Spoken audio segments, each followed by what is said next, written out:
Oh, we're back again with one of my favorite top 5 segments, everybody. What is up, guys? We are kicking off, going into the new year with a whole bunch of top 5s. This is my way of relaxing, kind of recalling the events of the year, because I don't remember anything from May back, and that's kind of a strange thing to say to you guys. So, this is the top 5 cards that were released in the year 2018 on the TCG side of things. So get ready to massively disagree with my shitty opinion. Let's dig on into this, shall we?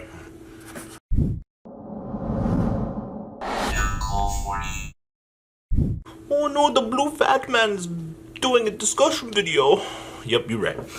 Top 5 cards released in the year 2018. And there were a lot of cards, by the way.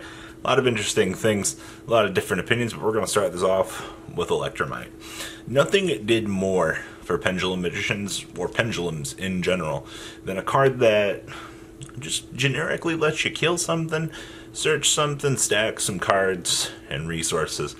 And it's got the 2 best generic left down and left right. And before you go, where's Needle Fiber at? He's not released in the TCG yet. But nothing really did it for an archetype quite like Elektra Might this year. There are a lot of good cards, don't get me wrong, but in terms of fundamental card design and overall well-rounded cards, Elektra Might did everything that you could ever want for an entire archetype. And to say that Elektra Might was very underestimative of things could have been a bad thing. I mean, pushing him up above some other cards could have been a bad thing, but I definitely agree with some of the logic that some of my friends had with this, and it was just Elektra Might was overall a very, very, very good card for the Pendulum archetype. I'm so glad that card's limited. Between us guys, like, I hate Elektra Might with a passion. I hate pendulums with a passion. They're part of the reason why I didn't enjoy Yugioh in the previous iterations. I actually pretty much enjoyed a nice little peace and quiet time during pendulum format, but to not acknowledge, I guess, the overall potential that we were given currently because of the power of Elektra Might would be doing it a disservice. But yeah, number 5, ladies and gentlemen, gotta give it up to my boy Elektra Might. Now, Elektra Might is a tough one to top. Next up on this list is actually going to be Engage. Now, when you have an entire toolbox-based archetype like Sky Striker, you look at something like Widow Anchor, and you're like, oh man, Widow Anchor is probably the best card in Sky Striker. Yes and no. Widow Anchor is a fantastic card, and the whole design for Sky Striker is great. But when you come to generic card design, and you have a card that searches for any potential card in your deck, any other deck would shit their pants to have something like this. A card that just says, oh cool, one for one, search anything in your deck. No once per turn restriction or anything like that. In addition, you get the ability to draw a card if you got 3 or more spells in your graveyard. That says a lot for the Sky Striker deck, and that says a lot about generic card design in general. Even things like, the Salaman Great Search card, the one that makes a card unaffected, or give the ability to search is limited to once per turn, right? But you didn't put a once per turn clause on this because I don't think that they really thought that the Sky Striker Armada or Toolbox would, really live up to its hype, and I definitely, it's something, but in terms of a card design that really kind of caught people off guard, I gotta give it up to just the overall design for this. The Widow Anchor should probably been the card. I don't know. I look at this archetype and I'm like, oh man, it's not once per turn. It's not restricted in any way. They really underestimated the potential for Sky Striker, I feel. And then months later, you have this deck come out of the woodwork as the best deck, and people are like, what's going on? Why is this deck doing so? It's because of generic S toolbox that gives you the ability to draw, and when you have 1 for 1 S cards in a deck, what do you expect? It's Sky Striker. Come on, people. Now, next up on the list is my boy Borel Sword Dragon. Now, we've seen in the past, you look at Borel and you look at Firewall Dragon, and you're like, oh, cool, so bounceability and steal your opponent's shit all wrapped up in a link for. That's cute, right? Nothing to really say there. And then you get something like Borel Sword Dragon that comes out of the woodwork. Everybody's kind of like, Link 4, I can switch battle position, get an extra attack, nothing too spicy. And then you kind of start to realize, oh shit, I can kill my opponent with this card. Everyone's wondering why Borel Sword has been worth so much money at this point. I'll tell you why.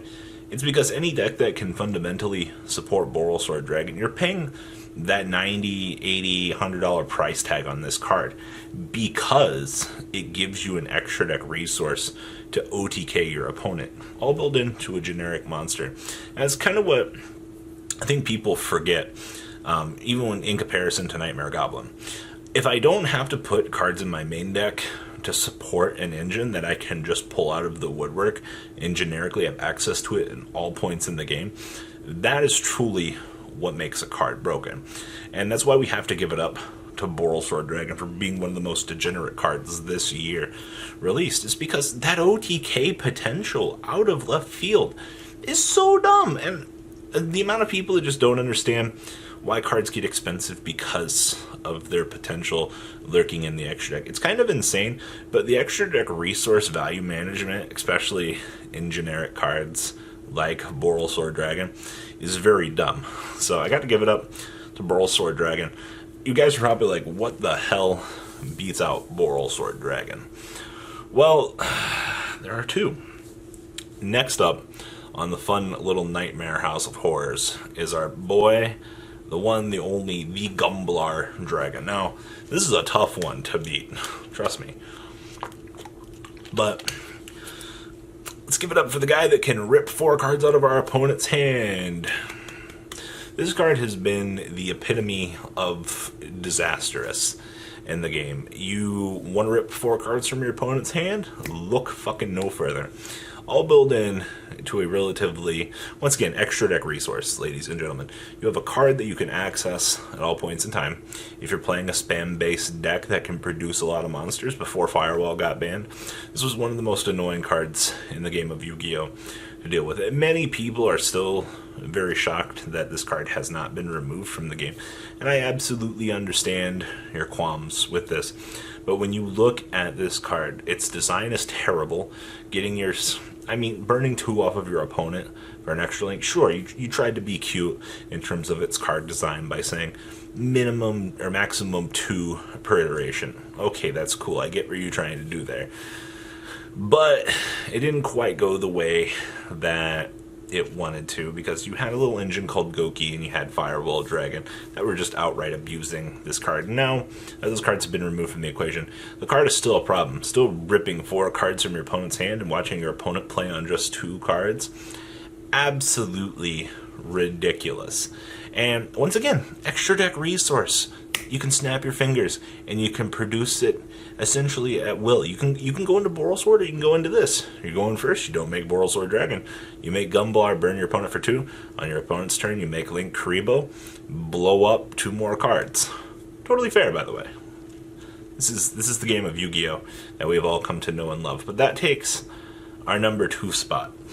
Now, last but not least, the most powerful card of the year goes to Nightmare Goblin. Now, I don't know if this was just poor card design or really what they were thinking putting the Seraph Knight's card text on a generic extra deck resource. Once again, generic extra deck resource. You can make it at any time. You get that, you discard a card, get that additional normal summon. Woo! We did it. And then if it's co-linked, oh, well, why not? Draw a card. Like, this card was the bane of many players' days. This was the extender that made Gumble possible. Now, I put this card on the top of the list because that additional normal summon meant the world to these players. And it's so much bullshit all in one card. And then, getting the immunity protection that it granted as well for monsters. Like, what is going on here? I'm so glad that Goblin is now removed from the game. We don't have to deal with the insanity that this card brought, and the game has been healthier ever since. But we've proven now that the reason why Seraph Knight has been okay to be in the game is because you have to play dead dedication cards to it. Things like Garnet, things like, you know, Brilliant Fusion. And then you have something over here like Goblin that I can make it at any time. Woohoo, we did it. And that's what causes the problems in the game. That's what causes imbalances and these powerful resources, because you can access them at any time. It's so crazy. If you take anything away from this video, understand the generic card design all written into the anytime clause is pretty crazy. But what do you guys think about my top 5 best release cards of the year? Please leave a comment down below. Down there, tell me what you guys think. And well, guys, we still have more of these to do. Peace out. The ride never, well, truly ends. Thank you, patrons. Without you guys, I don't know what I'd be wearing in these videos. I might be a Truffle Shuffle incident all over again. Guys, please also check out Vanquil40 for some awesome Vanguard content. Some other interesting stuff you might find up here on the left or in the description as well. Thanks for watching.